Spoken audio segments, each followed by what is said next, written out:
My sleeve slipped while I poured his espresso, and the bruises I'd hidden for weeks stared up from my skin like evidence at a crime scene. Don Alessandro Rossi's tattooed hand paused mid-reach. His voice came soft as a blade sliding from a sheath. "Under my roof. Your family." I didn't believe him, not until the night blue lights bled across marble, and the man who'd terrorized me was dragged out of the villa in handcuffs, screaming my name.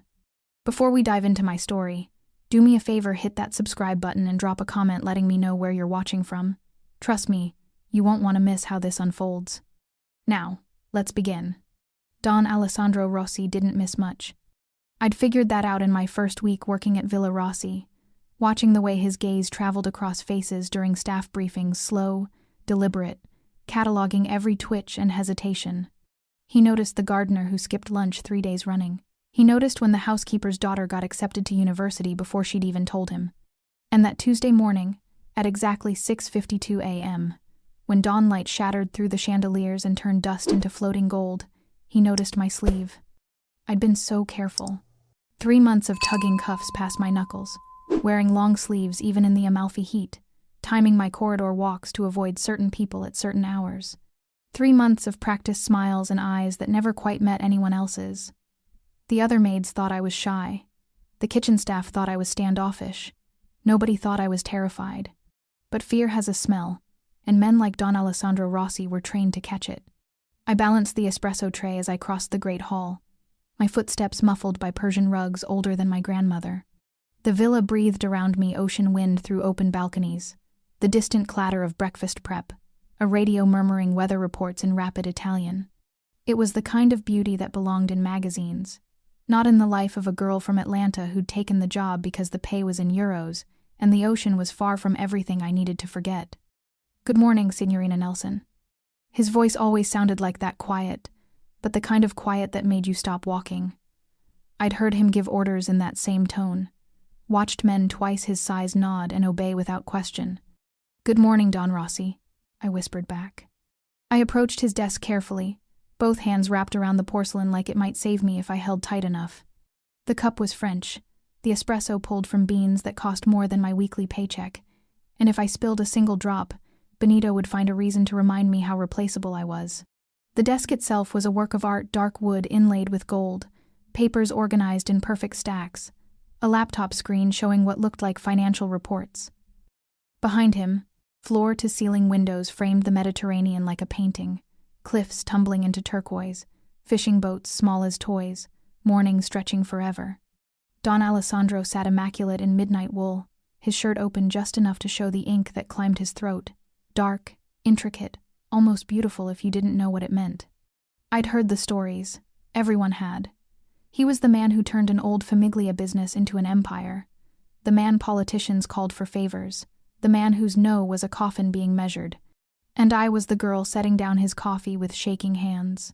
I set the cup down gently, using both palms to steady the saucer. That's when it happened. The sleeve slipped. Not far, maybe 2 inches, but it was enough. The bruises stared up at us both like confessions I'd never made. Deep purples wrapped around my wrist in the clear shape of fingers, old yellows fading at the edges where last week's pain had been. Some were fresh enough that they throbbed in the morning air. Others had settled into my skin like stains I couldn't scrub out. I froze. Time did that weird thing where it stretched and snapped at once. I saw his eyes drop to my wrist, saw the exact second recognition landed, saw the stillness that came over him. Not the stillness of calm, but the stillness of something massive deciding how to move. I yanked my sleeve back down so fast the fabric bunched at my palm. He'd seen. God. He'd seen. My pulse hammered in my throat. My vision went blurry at the edges. I thought about running. I thought about excuses. I thought about Jamal in the garden, about Mama's papers, about what Benito promised would happen if I ever opened my mouth to the wrong person. Signorina Nelson. The Don set down the pen he'd been holding. His hands were tattooed 2 symbols I didn't understand, coiling across knuckles and veins. Sit down. Oh, I really should, the kitchen needs. Sit. It wasn't loud. Don Alessandro Rossi never needed to be loud, but something in the word made my knees fold before my brain caught up. I sank into the leather chair across from him, gripping the armrests like I could anchor myself to something solid. What happened to your wrist? The question came gentle, but it hit like an accusation. "Nothing, sir." The lie tasted like metal. "I'm just clumsy. I bumped it on the cabinet door yesterday while cleaning. You know how I am, always rushing." I forced a laugh that sounded like something breaking. Don Alessandro leaned back, studying me the way a jeweler studies a stone, looking for flaws, for cracks, for the truth hiding in the facets. I wanted to shrink. I wanted to disappear into the chair and become part of the leather and never be looked at like that again. He was too still, too focused. "Both wrists?" he asked, his voice softer now, and somehow that made it worse. My stomach dropped. I hadn't even realized I'd been rubbing my other arm, the one still hidden beneath fabric. Reflex, muscle memory, the body remembering what the mind tried to forget. "Ah, yes, very clumsy." My voice cracked. "I'm always—" "Signorina Nelson." He leaned forward, resting his elbows on the desk. The morning light caught the gold in his eyes, not warm gold, but the kind that glinted cold and sharp. "Show me." "Don Rossi, really? I'm fine." "Show me." Things are about to get even more intense. If you're hooked, show some love with a like and stick around. Because what Don Alessandro does next will shock you. My hands trembled as I pulled back both sleeves. There was no hiding it now. The bruises wrapped both wrists, like ugly bracelets, finger-shaped, layered, old and new, bleeding into each other. Benito's hand was bigger than mine. His grip left proof. For a moment, the Don said nothing. He just looked. And I watched something cold and terrible settle into his expression, not anger, not pity, but something worse. Something decided. "Who did this?" "Nobody." The word came out too fast. "I told you, I'm just—" "Mia." He'd never used my first name before. It stopped my breath. "I'm going to ask you one more time, and I want you to understand something." He spoke slowly, each word placed like a stone in a path. "You work in my house. You serve under my roof. That means you're under my protection. Do you understand?" I stared at him. Protection. The word sounded like something from another language, another life. In my world, protection was a thing men said before they reminded you why you needed it. But his eyes didn't lie the way Benito's did. They didn't slide away or glitter with cruelty. They just waited dark, patient, and somehow, impossibly, safe. For one heartbeat, I almost told him. My lips parted. His name was right there, Benito, your head of security, your godson. One sentence and the truth would be free. But then I thought of Jamal's laugh in the garden. I thought of Mama's visa paperwork sitting in Benito's office drawer. I thought of the way Benito leaned close in the service corridor last week and whispered, "You think the Don would choose a maid over blood?" I stood up too fast, the chair scraping marble. I really should get back to work. My voice sounded far away, like it belonged to someone else. "The breakfast dishes, Mrs. Giuliani will be upset if I'm late." "Mia." But I was already backing toward the door, my heart slamming against my ribs. "Thank you for your concern, Don Rossi. I promise I'll be more careful." I grabbed the handle. "I'm just clumsy, that's all." And then I ran. Not literally, I had enough control left for that, but I walked fast enough that it felt like flight, my shoes clicking against marble, my breath coming short and shallow. I didn't look back. If I looked back, I'd see those eyes again, and I'd break, and I couldn't afford to break. Not when so much depended on me staying silent. Not when the only thing standing between Jamal and an accident was my compliance. Behind me, the great hall fell silent. I pushed through the service door and leaned against the wall, pressing my forehead to the cool plaster. My pulse roared in my ears. My wrists throbbed like they knew they'd been exposed. "Under my roof, you're under my protection." It sounded like a fairy tale, like something that happened to other girls in other lives. I pulled my sleeves down and headed toward the kitchen, where dishes waited and routine could make me invisible again. But I felt his gaze follow me all the way down the corridor, a weight I couldn't shake, a question I couldn't answer, a promise I didn't dare believe.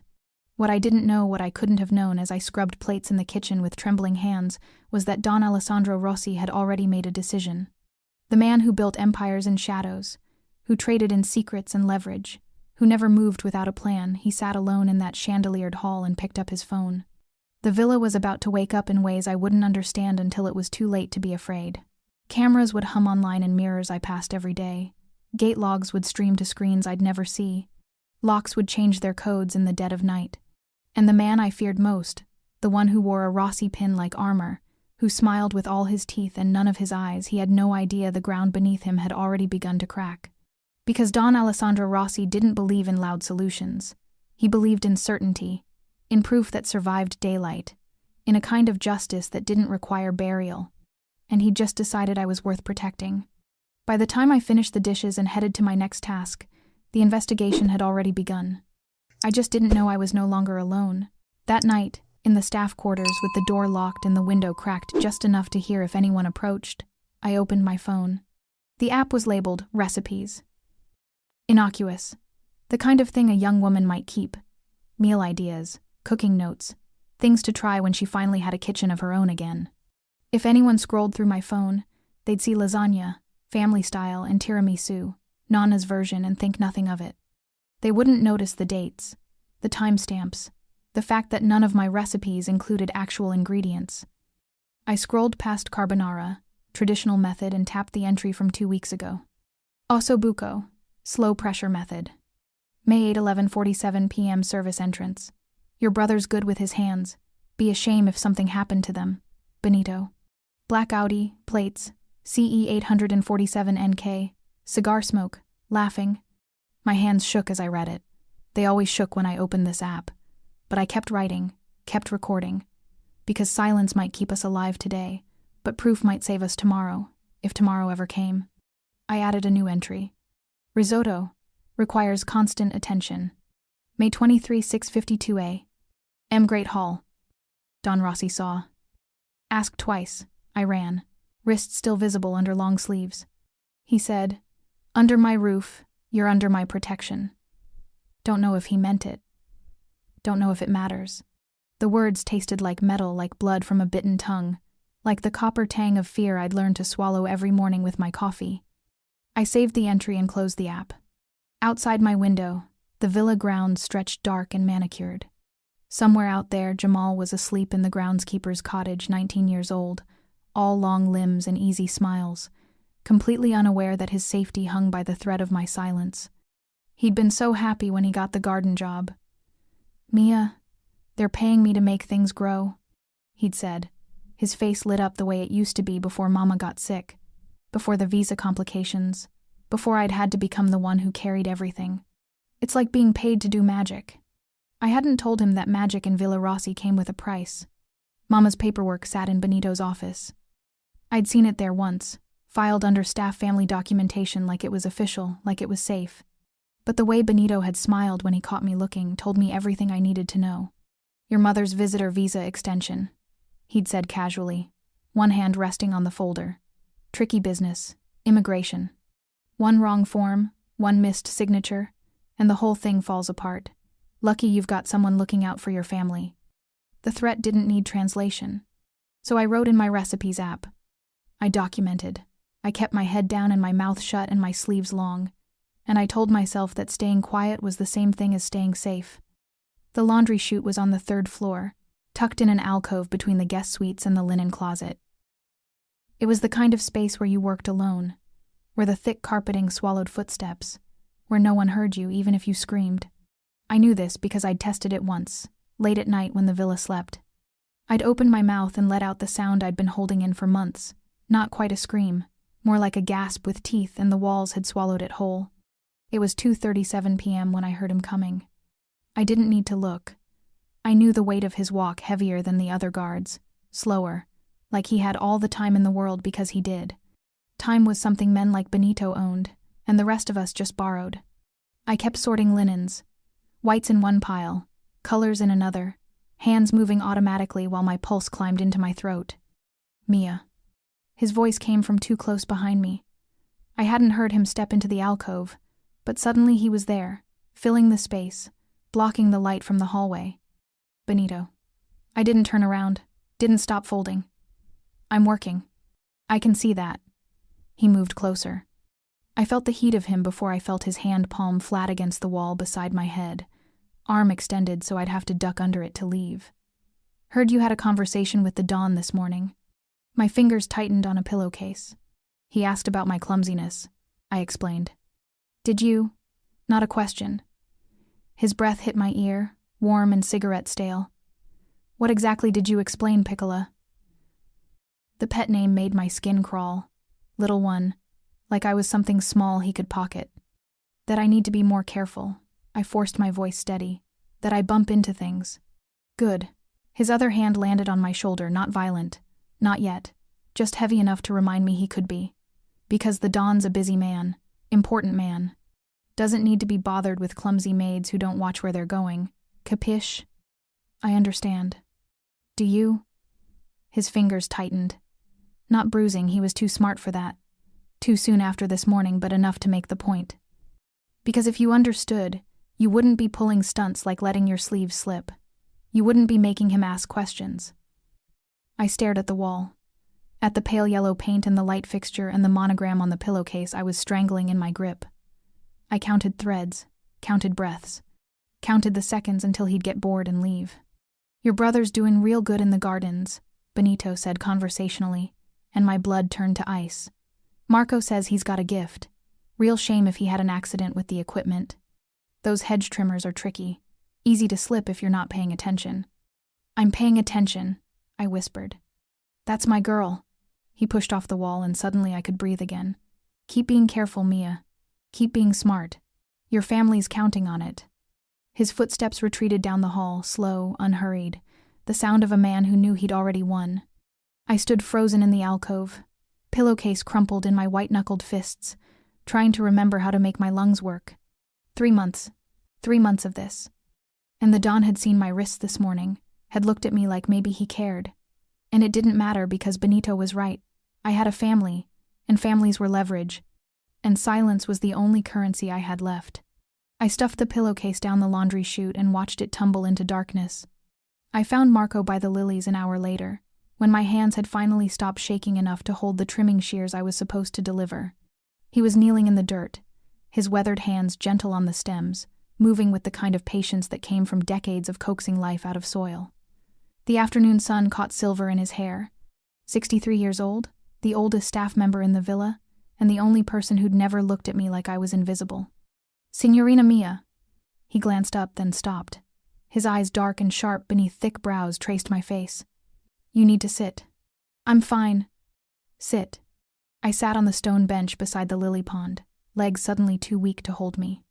Marco didn't ask questions, didn't press. He just stood, brushed dirt from his knees, and walked to the small cooler he kept by the pump house. He came back with a bottle of water, condensation running down the glass like tears. Drink. I drank. The water was cold and clean and tasted like the opposite of fear. He settled beside me on the bench, close enough that I wasn't alone but far enough that I didn't feel trapped. For a long moment we just sat there, surrounded by lilies and the distant hum of bees and the kind of quiet that felt like safety.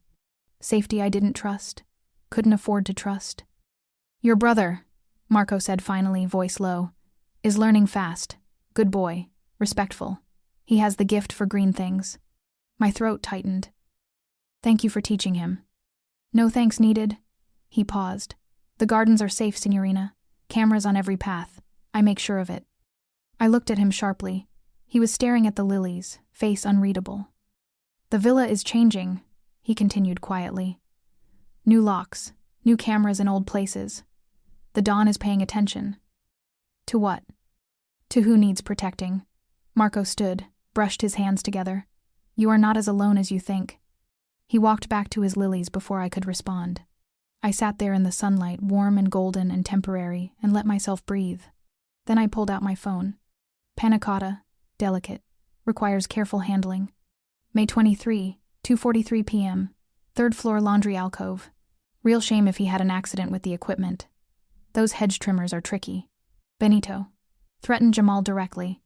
Cigarette smell. Hand on my shoulder, other hand blocking exit. 3:31 p.m., Lily Pond. Marco. The gardens are safe. Cameras on every path. 4:17 p.m., service entrance. Black Mercedes. Plates. NA 492. GX. Man in expensive suit. Not Rossi family. Benito walking him to the pump house. Overheard 3 words. Promised the window.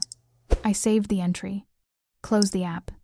And wondered what window Benito had promised to open and who he was letting inside. The villa started changing on Thursday. Small things first. The kind of details you'd miss if you weren't already watching the walls for cracks. Carlo, who'd guarded the east gate for 2 years, was suddenly stationed at the service entrance. The overnight shift rotated 3 times in 4 days, and the morning I carried fresh linens to the second-floor suites, I counted 6 new camera housings tucked into crown molding that had been empty the week before. The other maids whispered about it over espresso in the kitchen. "Safety review," Rosa said, hands wrapped around her cup like she needed the warmth. "Mrs. Giuliani told me. The Don ordered it himself." "Why?" Elena asked. "Did something happen?" Rosa shrugged. "With men like that, something is always happening. We just don't hear about it until bodies float up." I kept my head down and scrubbed the already clean countertop until my knuckles ached. Safety review. The words tasted strange. This was Villa Rossi. Safety here meant armed men at every entrance, panic buttons in every room, and a reputation that kept threats outside the gates. What kind of danger required cameras in the chandeliers and guards watching guards? I told myself it wasn't about me. Couldn't be about me. I was nobody, just a maid with bruised wrists and a phone full of recipes nobody would ever cook. But when I passed through the marble halls that afternoon, I felt eyes that hadn't been there before. Not hostile, not predatory, just watching. Like the villa itself had woken up and decided to pay attention. It should have terrified me. Instead, I felt something dangerous bloom in my chest. Hope. The call came at 2:14 p.m., crackling through the ancient intercom system that connected the main house to the groundskeeper's cottage. Medical to the gardens, now. I was folding towels in the third-floor linen closet when I heard it. The words didn't register at first, just static and urgency in someone's clipped voice. Then my brain caught up to my body and I was running. Towels scattered behind me like snow. Down 2 flights of stairs, my shoes skidding on marble. Through the service corridor where Benito had cornered me yesterday. Past the kitchen where Rosa shouted something I didn't hear. Out into the afternoon sunlight that felt too bright, too normal, too indifferent to the ice flooding my veins. Jamal.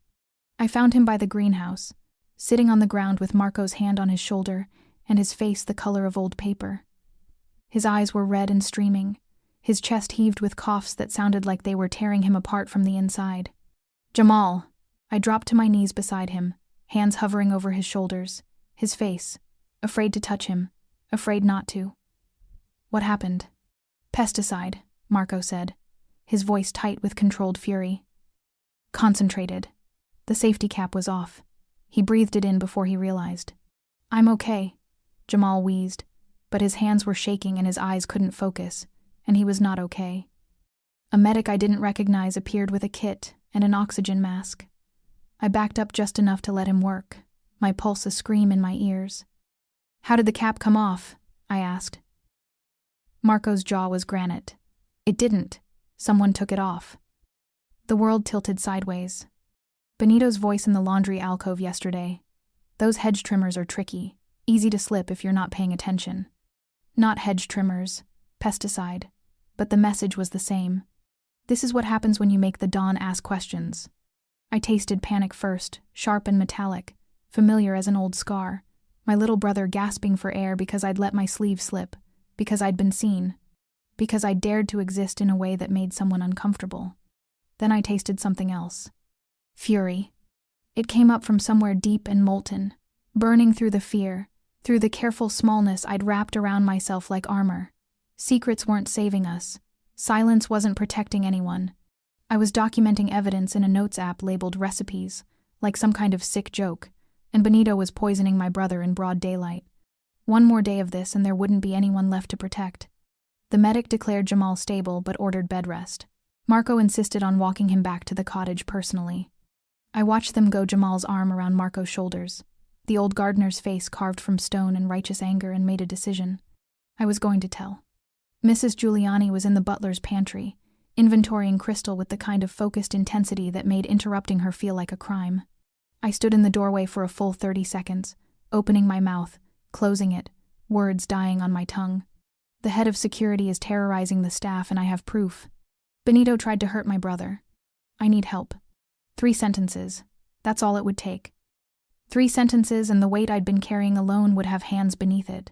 "Did you need something, Mia?" Mrs. Giuliani asked without looking up from her clipboard. My throat closed. "No. Sorry. Wrong room." I fled before she could ask questions. In the corridor, I pressed my back against the wall and tried to remember how to breathe. My hands were shaking again. The fury from the garden had drained away, leaving only exhaustion and the cold clarity of logistics. One more day. Just one. Long enough to write down what happened to Jamal with timestamps and witness names. Long enough to make sure if I spoke and something went wrong, there'd be proof that survived me. Tomorrow, I promised myself. Tomorrow I tell someone who can help. Tomorrow felt like a lie I desperately needed to believe. I was carrying dinner service back to the kitchen at 9:47 p.m. when I saw him. Don Alessandro Rossi, walking the opposite direction down the corridor, midnight suit, ink climbing his throat, tablet tucked under one arm like a weapon. He didn't look like he was going anywhere in particular. He looked like he was patrolling. Our paths intersected beneath one of the new cameras. He slowed, stopped, looked at me with those dark, knowing eyes that saw too much. I froze, hands tight on the tray, waiting for the question I didn't know how to answer. He didn't ask. He just inclined his head, barely a nod, more like an acknowledgement, and something in his expression shifted. Not pity, not curiosity. Something that felt like a promise made to himself that I just happened to witness. Then he continued down the corridor, footsteps silent on marble, and I stood there holding dirty dishes like they were the only real thing in the world. I exhaled for the first time all day. The air came out shaking but clean. At 11:23 p.m., I passed the armory on my way to the staff quarters. The double doors were solid oak reinforced with steel, original to the villa's construction 70 years ago when different wars required different preparations. They'd always been locked. This was Villa Rossi. Everything was locked, but tonight was different. Tonight, 2 guards I didn't recognize flanked the entrance. And as I watched from the corridor's far end, pretending to check my phone, a 3rd guard approached with a keycard. The lock beeped once. Red light. He tried again. Another beep. Red. Code changed, one of the flanking guards said. Don's orders. New clearance required. The guard with the keycard looked annoyed but unsurprised.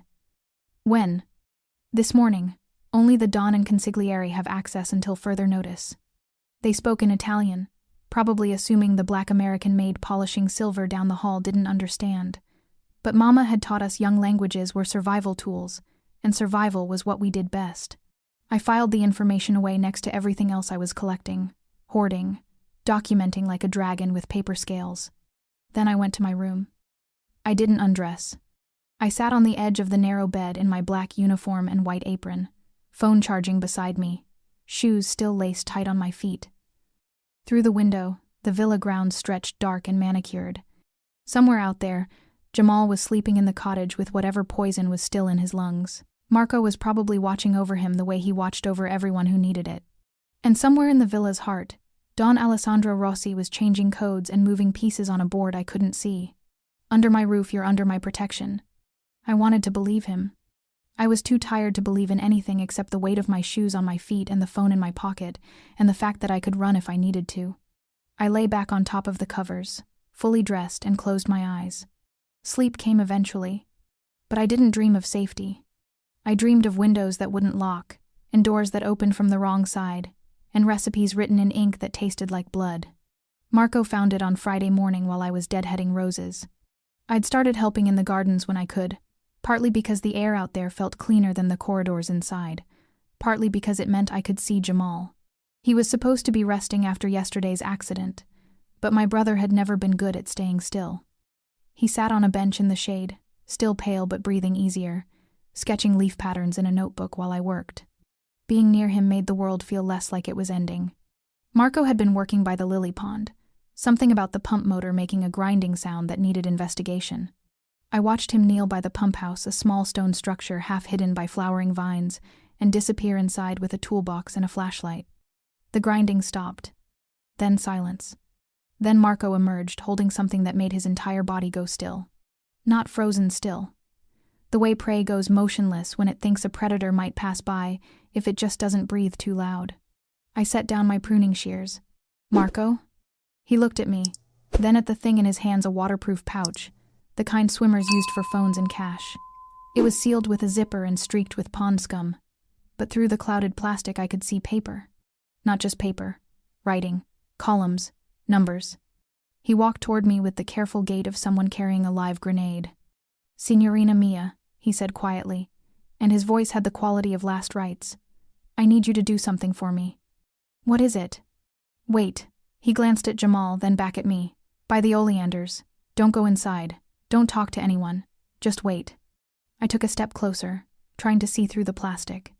The water damage made it hard to read, but I caught fragments. Dates, initials, numbers with Euro symbols, and names Caruso, Benedetti, Romano families I'd heard whispered about in the kitchen when staff thought no one was listening. Mafia names. And there, in handwriting I'd seen on work schedules and safety memos, BR, Benito Rossi. My blood turned to ice water. "What is that?" "Insurance," Marco said grimly. "Or evidence, depending on who reads it first." He pressed it against his chest like a shield. "Wait for me, Signorina. Don't move. Don't run. Just wait."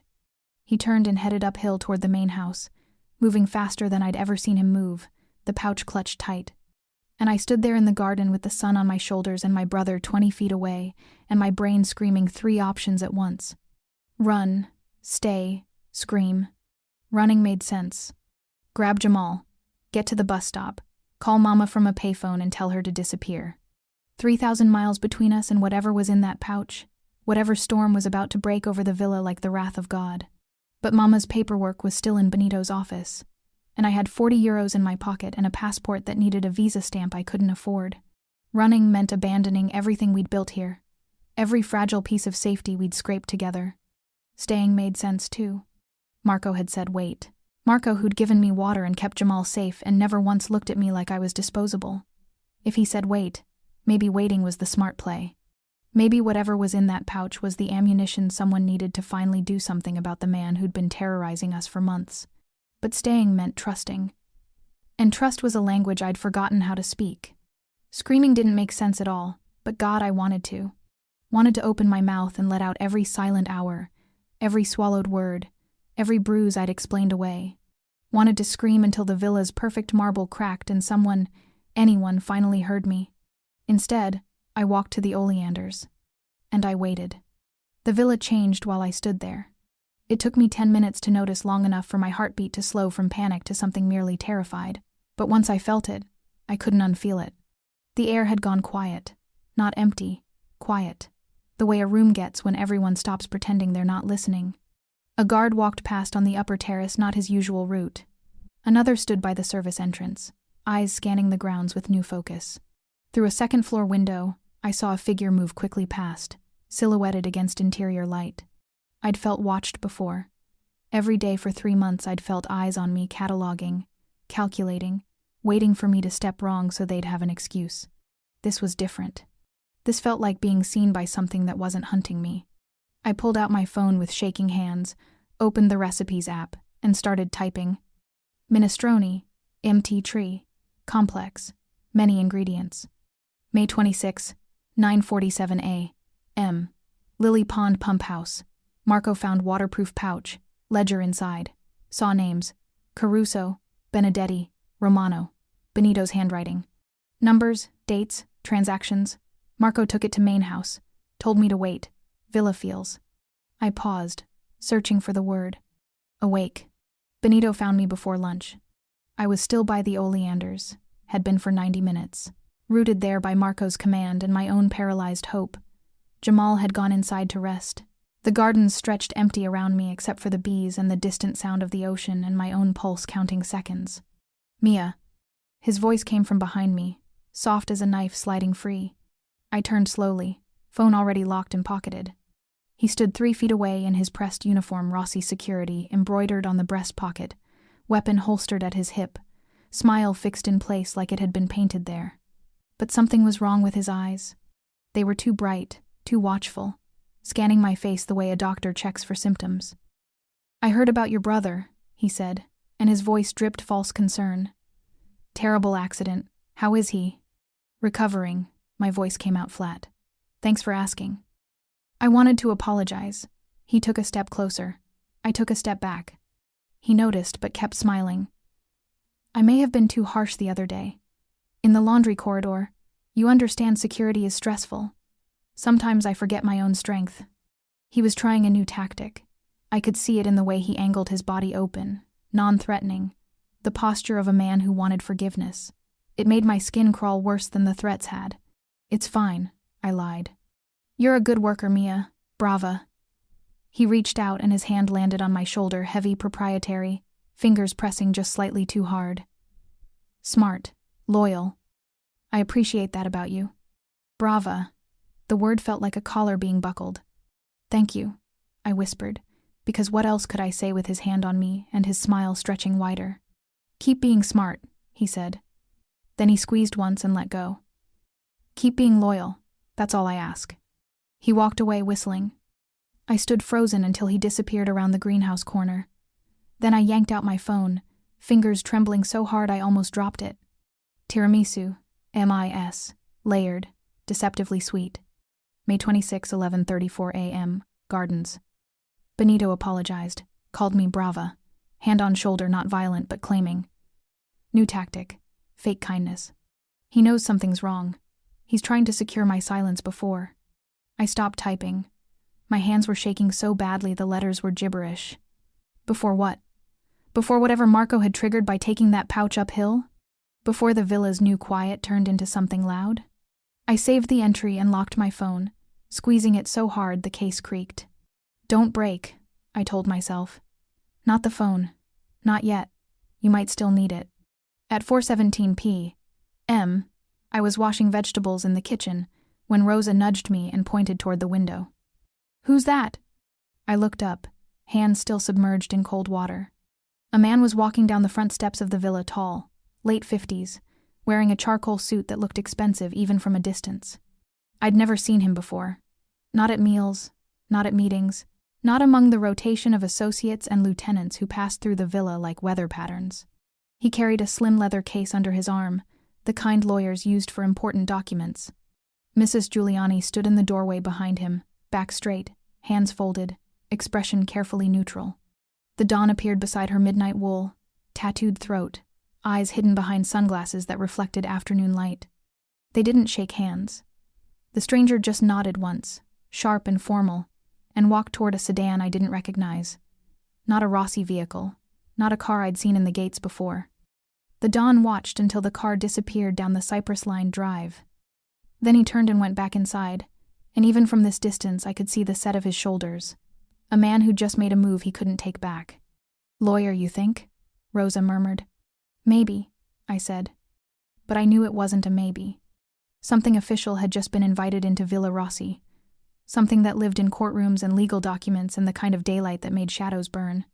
And I realized with a clarity that felt like ice and fire at once. This wasn't about protection anymore. This was war. The quiet, surgical kind. And somehow, I was at the center of it. The ledger's been found. The lawyer's been called. And Benito has no idea the ground beneath him is already cracked. Don't miss next chapter, things are about to get explosive. Smash that like button and drop a comment if you're here for Mia's justice. They brought us back inside. Not roughly, nobody touched me except Marco, whose hand stayed steady on my shoulder as we walked through the service entrance. But it wasn't a suggestion either. The carabinieri formed a perimeter around Benito, who'd gone silent and pale, his earlier rage calcified into something harder and more dangerous. And the dawn led us all back into the great hall like we were procession entering a cathedral. Maybe we were. The staff had been told to stay. All 23 of them lined the edges of the marble hall, their faces ranging from confused to terrified to grimly satisfied. Rosa stood near the front, arms crossed. Elena hovered by the service door like she might run. Jamal was there too, leaning against the wall, still too pale but upright and conscious and safe. Our eyes met across the room. He mouthed, "Are you okay?" I didn't know how to answer. The Don walked to the center of the hall. His consigliere, an older man I'd seen but never spoken to, stood beside a laptop connected to a projector I hadn't noticed being installed. "What is this?" Benito's voice cracked like thin ice. "Alessandro, what are you doing?" The Don didn't answer. He raised one hand and the consigliere tapped a key. The projector bloomed to life against the pristine white wall, and my terror played in high definition for everyone to see. The first clip was time-stamped May 23, 6:52 a.m. The Great Hall. Me, approaching with the espresso tray, my sleeve slipping, the bruises stark and undeniable. My face, God, my face frozen in that animal fear I thought I'd hidden so well. I stopped breathing. Security footage, the Don said quietly. Catalogued and authenticated. The image changed. May 19, 11:47 pay. M. Service entrance, exterior angle. Benito leaning against the wall, cigar smoke curling. A dark sedan pulling up. A man I'd seen but couldn't name stepping out. The handshake by the lilies casual, friendly, damning. Meetings with known Caruso associates, the Don continued. Documented. Another clip. May 23, 2:43 p.m. third floor corridor. The laundry alcove. Benito's hand on the wall beside my head. His mouth at my ear. Me, pressed against the wall, hands clutching a pillowcase like it was a lifeline. The angle caught everything, his body blocking my exit, my shoulders hunched, the way I made myself small. Harassment, the Don said. Intimidation, coercion. I felt 23 pairs of eyes on me. Felt my shame projected 40 feet wide. Felt the private terror I'd hidden for months dissected under lights that turned dust into stars. My knees tried to go. I locked them and stayed standing. The clips kept coming. The pump house, money changing hands, license plates, a spreadsheet showing discrepancies in security payments numbers that didn't match, protection envelopes that had been skimmed, and finally the Lily Pond ledger itself, each page photographed, enhanced, damning. Names, dates, transactions, all in Benito's handwriting. The projector went dark. The silence in the hall was absolute. The Don turned to face Benito, who stood between two carabinieri officers, his face the color of old ash. "You wore my name," the Don said softly, and the words carried like a eulogy. "You stood in my house, ate at my table, called me godfather. Alessandro, you preyed on those I swore to protect." He took a step closer. Then another. "You sold access to my home to the Carusos. You assaulted my staff. You tried to kill a 19-year-old boy with pesticide. That was an accident. Numbers don't lie." The words cut like a blade. The Don stopped directly in front of Benito, reached out, and with a delicacy that hurt more than violence ever could, he plucked the small Rossi pin from Benito's lapel. The gesture felt holy and terrible. Like a priest removing communion from an unworthy mouth. Like a father disowning a son. Like a king stripping a knight of his spurs before the entire court. Benito's face crumpled. "Don't," he whispered. "Please. I'm family. You can't." "Family doesn't sell the air we breathe." The Don pocketed the pin. Then he stepped back and raised his hand again. The front doors opened. More uniforms entered Villa Rossi, not by force, not through broken locks and shattered windows the way police entered Mafia homes in movies. They entered by invitation, walking across marble that had never been walked by law enforcement in 70 years of operation. The staff gasped. Someone, I think it was Rosa, made a sound like a prayer or a curse.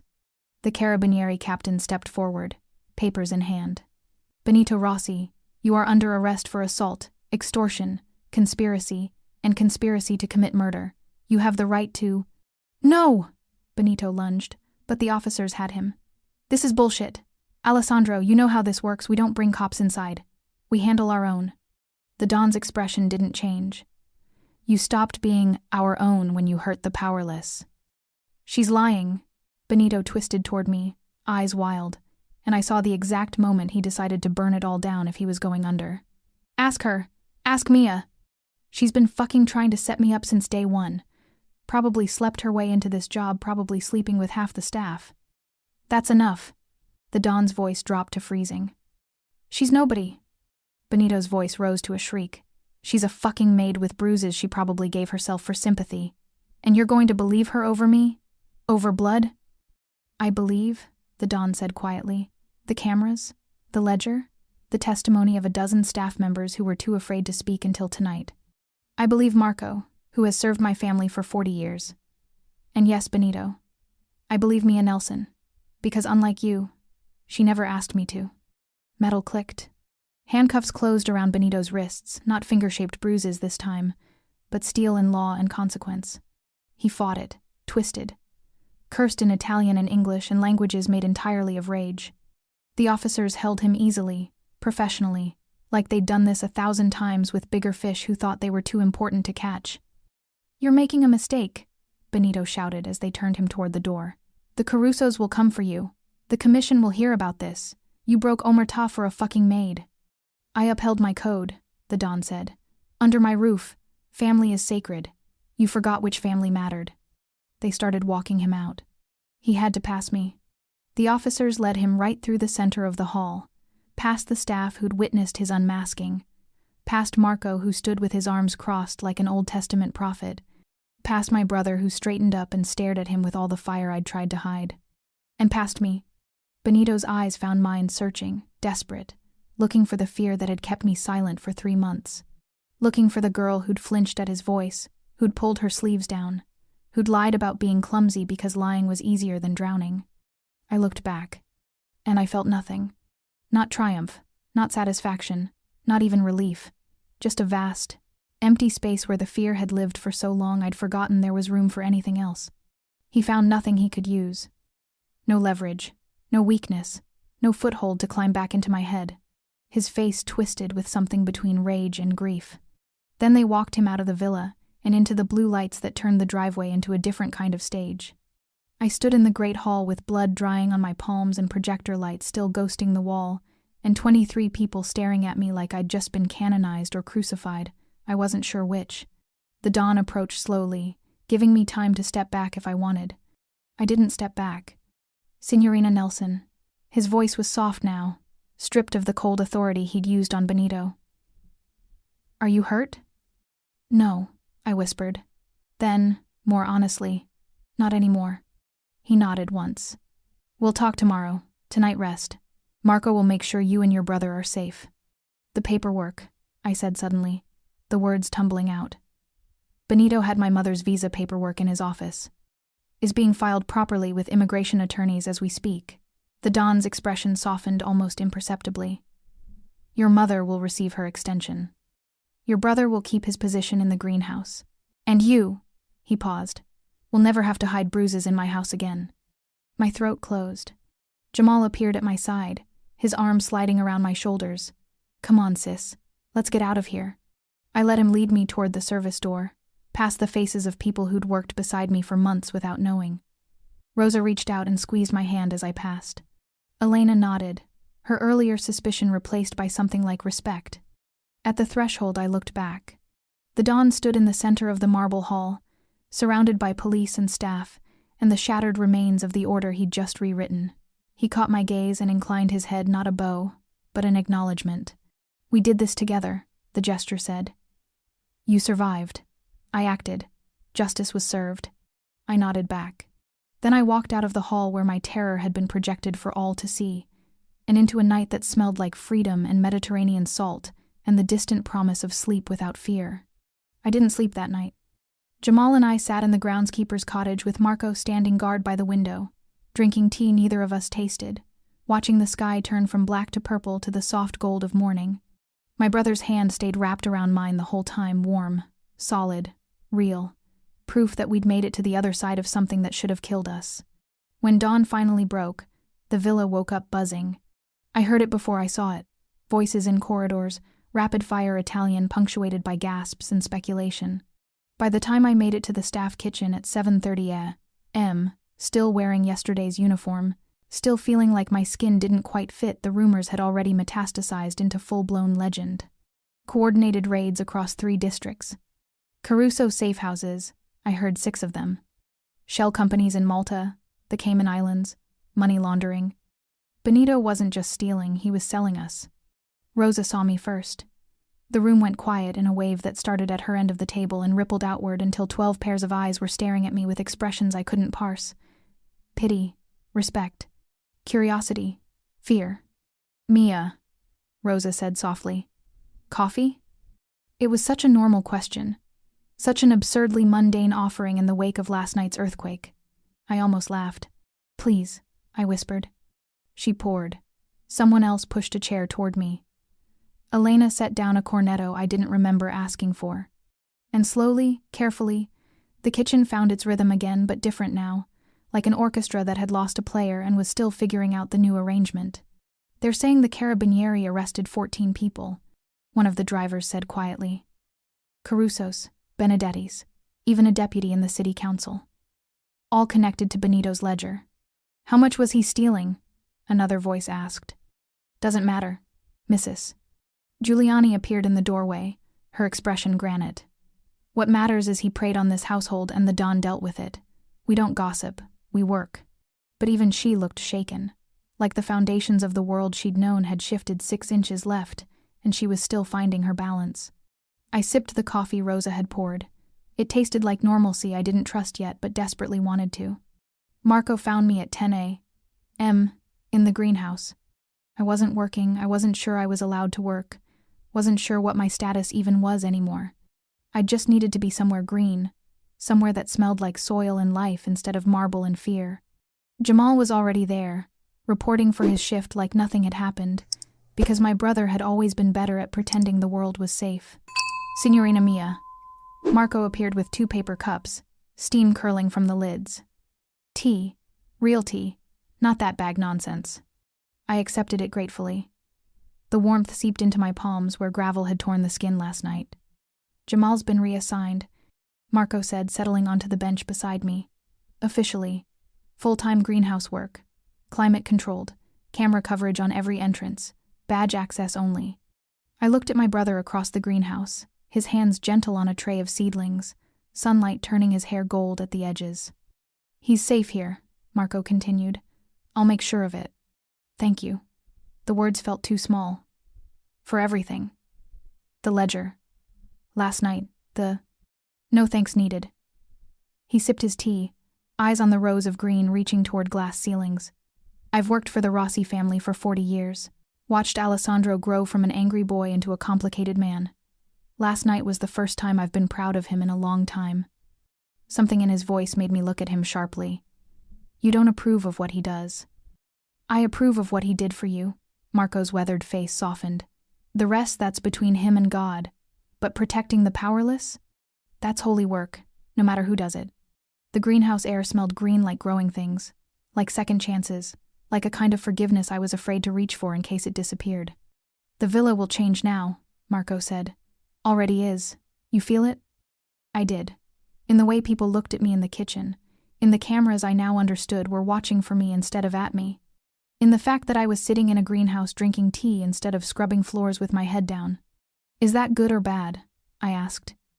Yes, Marco said simply. Then he smiled. Both. Always both. But better than it was. I decided that was enough.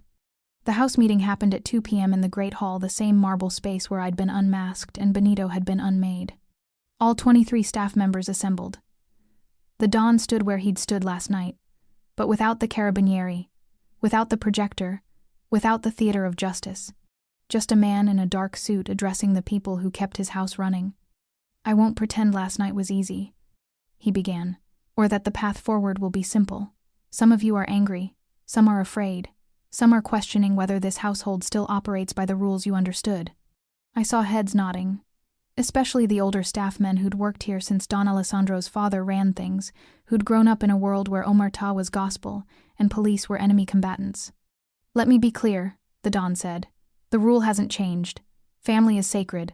Loyalty is paramount. Blood matters. He paused. But family is not defined by surnames or pins. It's defined by trust. And when someone violates that trust when they prey on the powerless under my roof, they forfeit the protection of the name they wore. Silence. Then one of the older drivers spoke up, voice rough with decades of cigarettes. You brought cops into Villa Rossi. I did. That's not how we do things. It is now, the Don said quietly. When the alternative is letting predators hide behind tradition. When the alternative is asking victims to stay silent for the comfort of the guilty. His eyes swept the room and landed, briefly, on me. Under my roof, he said, the powerless are family, and I protect my family with whatever tools serve justice. If that makes me a traitor to omertà, then the code was already broken by those who twisted it into a shield for abuse. The older driver sat back, jaw working. But I saw others, younger staff, women, people like me who'd learned to make themselves small stand a little taller. Elena uncrossed her arms. Rosa smiled. We move forward, the Don finished. Questions will be answered. Counseling will be provided. Protections are now in place. And anyone who feels unsafe in my employ will leave with severance, references, and my apology for failing you sooner. He dismissed us. As I filed out, I heard the older men muttering in clusters, heard words like tradition and slippery slope and what's next, but I also heard the younger gardener whisper to his friend, "About damn time." That night, I slept. Not the half-conscious drift I'd been doing for months, one ear open for footsteps, body tensed for flight, real sleep, deep and dark and blessedly dreamless for the first 4 hours. Then the dreams came, but they were different. I dreamed of doors that opened only from the inside, of windows with locks I controlled, of rooms with light switches I could flip on and off at will. I dreamed of my mother's face when I told her the visa extension was approved. I dreamed of Jamal laughing in the greenhouse, dirt under his nails, safe. I dreamed of standing in the great hall with my sleeves pushed up, bruises fading to yellow, then to nothing and no one looking at me with pity. Just recognition. When I woke at 6 a.m., my pillow was damp but I was breathing steady. Through the window, the Mediterranean caught dawn light and turned it into promise. The break room TV was on when I went for breakfast. Someone had tuned it to the news Italian station, morning broadcast, the anchor's voice professional and measured. I was pouring coffee when I heard the words that made the whole room stop. Coordinated arrests in ongoing anti-Mafia operation. Authorities report significant progress in dismantling the Caruso syndicate following cooperation from an unnamed source. The screen showed footage. Carabinieri vehicles, men in handcuffs with jackets over their heads, buildings cordoned off with police tape. 14 individuals charged with racketeering, extortion, money laundering, and conspiracy. Additional charges expected as investigators analyze evidence including financial records and surveillance footage. Names scrolled across the bottom of the screen. Caruso, Benedetti, Romano, others I'd seen in Benito's waterlogged ledger. And finally, Rossi, Benito, multiple charges including assault, attempted murder, conspiracy. I didn't read the rest. I already knew the names. I'd written them in an app labeled Recipes, had watched them project onto a marble wall, had lived in their shadow for 3 months that felt like 3 years. Now they were just words on a screen.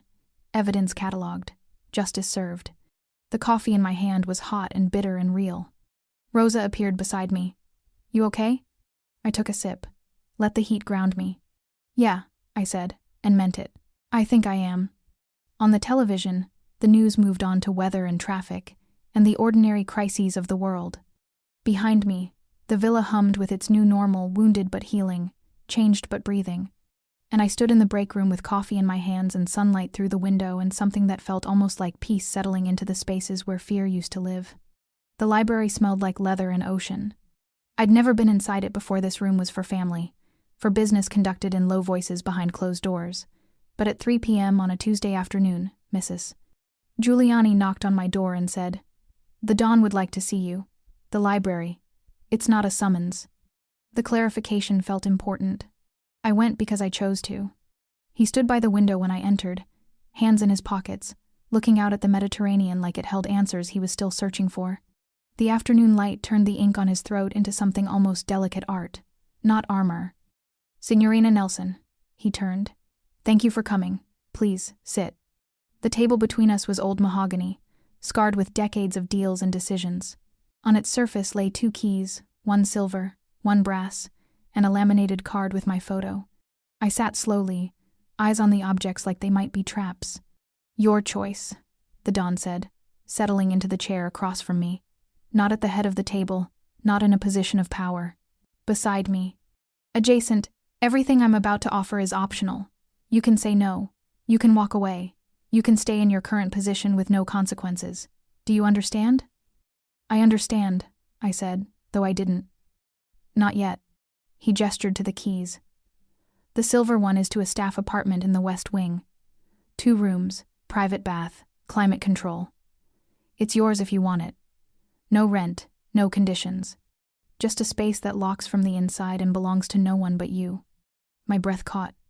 "The brass one," he continued, "is to the HR office. New installation, confidential, secure. A place for staff to speak without fear of being overheard." The laminated card sat between them. I saw my name, Mia Nelson, Steward of House Welfare. I looked up sharply. "What?" "I'm offering you a position," the Don said quietly. "New role, new responsibilities, Steward of House Welfare. You would oversee staff safety, manage the whistleblower system, Coordinate with the outside counseling firm. You would be the person people come to when they need help but don't know who to trust. My voice cracked. I'm a maid. You're a survivor who documented evidence in a notes app, kept your family safe with nothing but silence and strategy, and stood in this hall while your trauma played on a wall for everyone to see. His expression softened. You're exactly who should hold this role. I stared at the keys, at the card, at the careful distance he maintained across the table, giving me space to breathe, to think, to choose. Why? I asked finally. Why me? You could hire someone. A professional. Someone who actually knows what they're doing. Because professionals weren't here, he said simply. They didn't see what I failed to see. They didn't live what you lived. And the people in this house, especially the ones who've learned to make themselves invisible, they won't trust an outsider. But they might trust someone who knows what it costs to speak up. He leaned forward slightly. Not threatening. Just present. I can't undo what happened to you under my roof, he said. I can't give you back the 3 months you spent afraid. But I can make sure no one else has to live that way. And I need your help to do it. This isn't charity, I said carefully, testing the edges of the offer. No, he agreed. It's duty of care. My duty, which I failed. Your choice. Whether to help me do better. We sat in silence for a moment. The ocean beyond the window sighed against cliffs.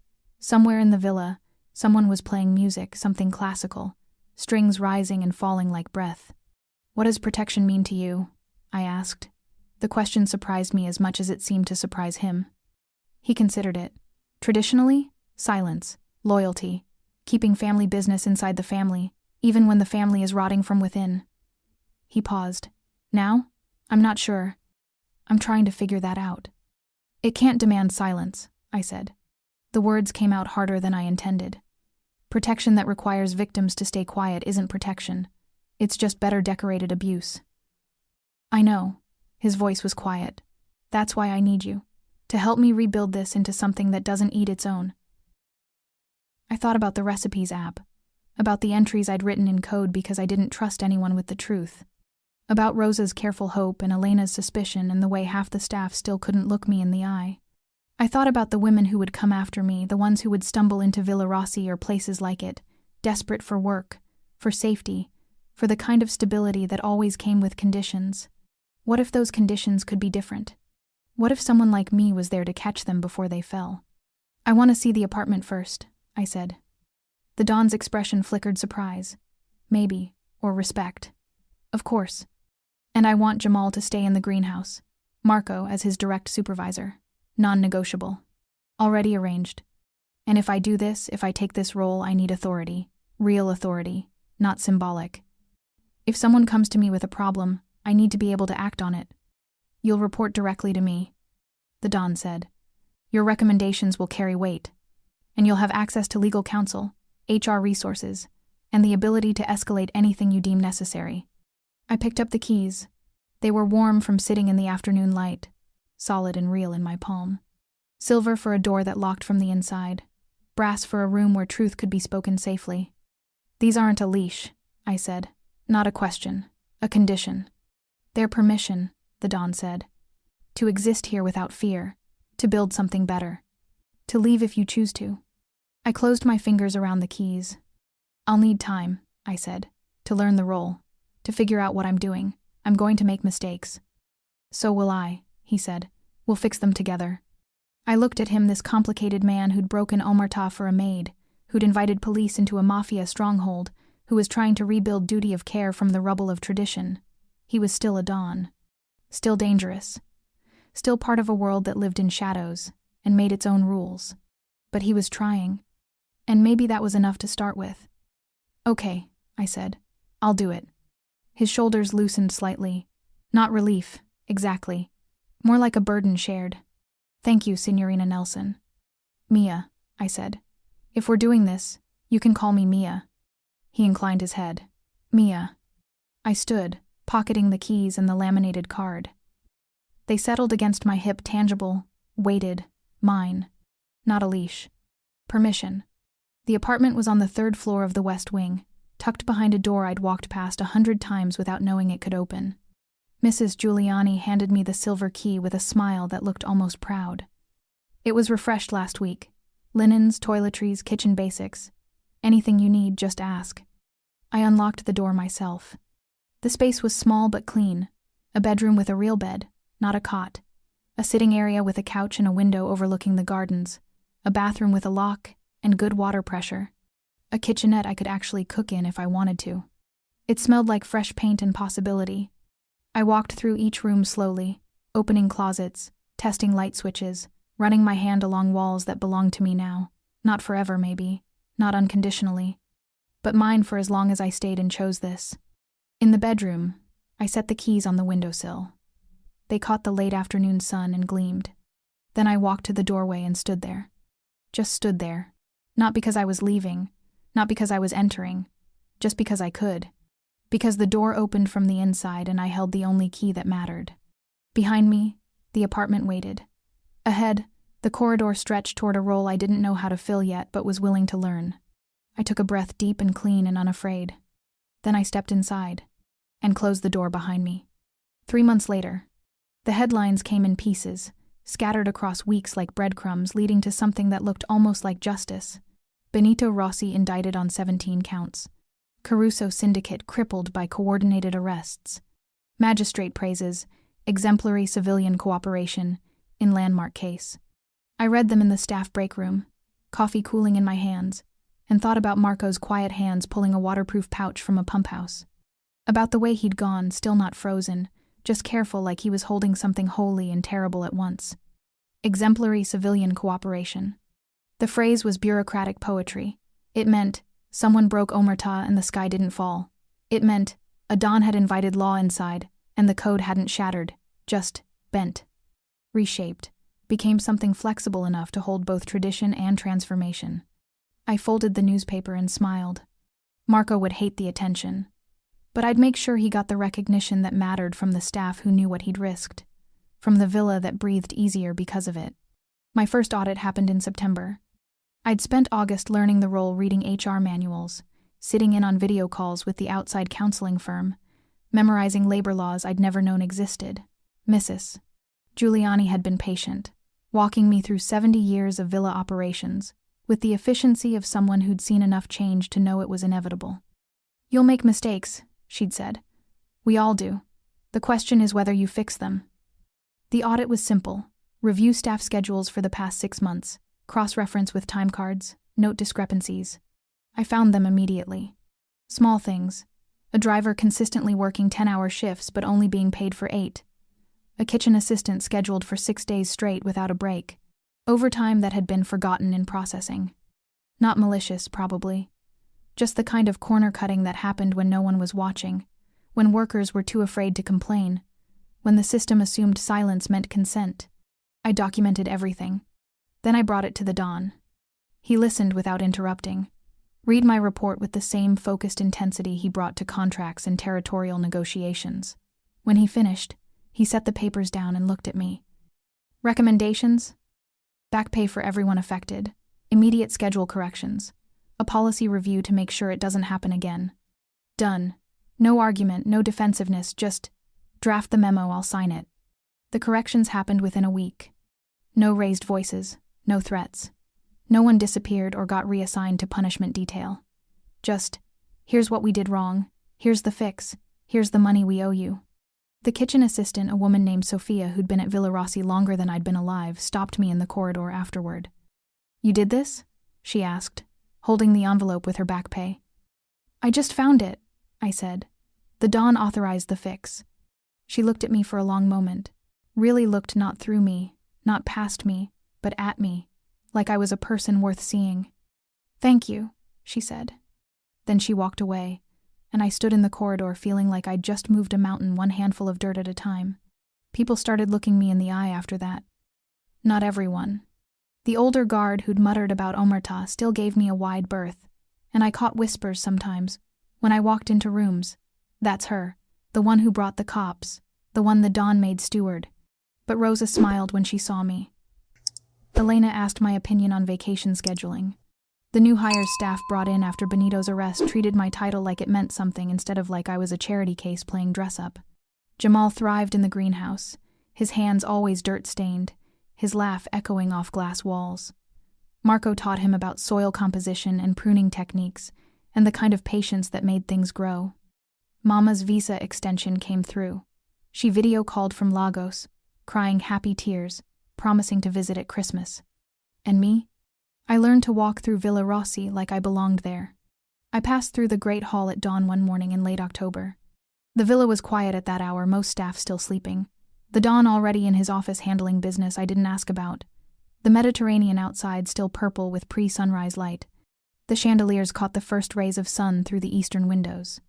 Light fractured through crystal, throwing rainbows across marble I used to scrub on my knees. The space was empty but not hollow.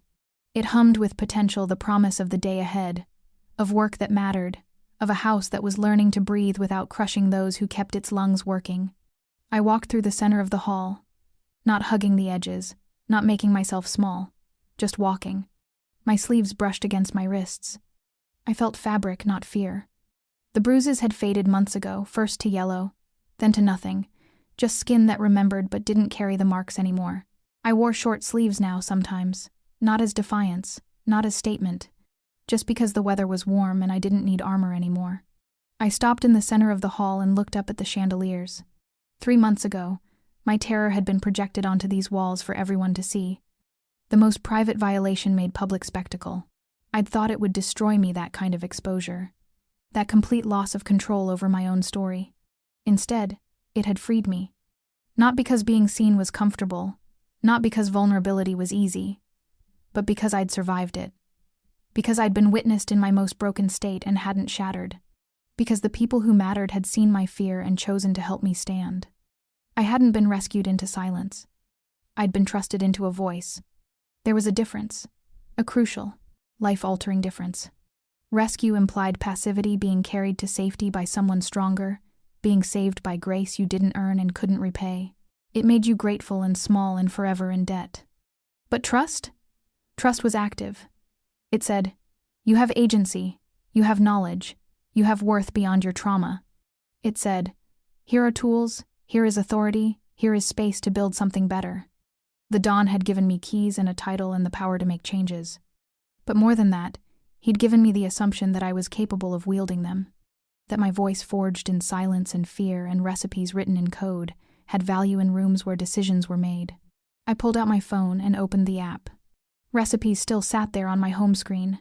I'd thought about deleting it, moving on, leaving that version of myself behind like clothes that no longer fit. But I'd kept it. Not to add more entries, not to document new fears, but as a reminder. I scrolled through the old entries. Carbonara, traditional method. Ossobuco, IMNE, slow pressure method. Risotto pated requires constant attention. Panna cotta, imene, delicate, requires careful handling. Evidence disguised as innocence. Survival documented in metaphor. I'd written myself a lifeline when no one else was offering rope, and somehow impossibly it had been enough. I closed the app and pocketed the phone. Then I continued through the Great Hall, toward the HR office where 2 staff members had appointments this morning, toward the work of building systems that caught people before they fell instead of requiring them to climb out of holes alone. Outside, the sun cleared the horizon. Light flooded the villa, turning marble to gold, chasing shadows into corners where they belonged. When I first arrived at Villa Rossi, I'd thought safety meant invisibility, keeping my head down, not making waves, surviving by being too small to notice, too quiet to bother. I'd been wrong. Safety didn't come from silence. It came from systems that protected the vulnerable. From leaders who understood that power included responsibility. From communities that chose to see instead of looking away. The villa hadn't become perfect. There were still whispers, still old guards who thought change was betrayal. Still moments when I walked into rooms and felt the weight of being that girl, the one who'd broken code, who'd brought police, who'd survived in ways that made people uncomfortable. But it was better. The whistleblower line fielded 3 calls in the first month. 2 were minor shift disputes, personality conflicts. 1 was serious, a vendor making inappropriate comments to housekeeping staff. I'd handled it, documented it, made sure it stopped. People were learning they could speak without disappearing. And I was learning I could exist without apologizing for the space I took up. Under Don Alessandro Rossi's roof, no one preyed on the powerless. Not anymore. Not ever again. And that included the powerless I had been. And that's Mia's story. From hiding bruises to healing a system, from silence to stewardship, from victim to voice. If this story moved you, hit that like button, drop a comment telling me your favorite moment, and subscribe for more stories about people finding power in impossible places. Thank you for coming on this journey with me. Until next time. The end.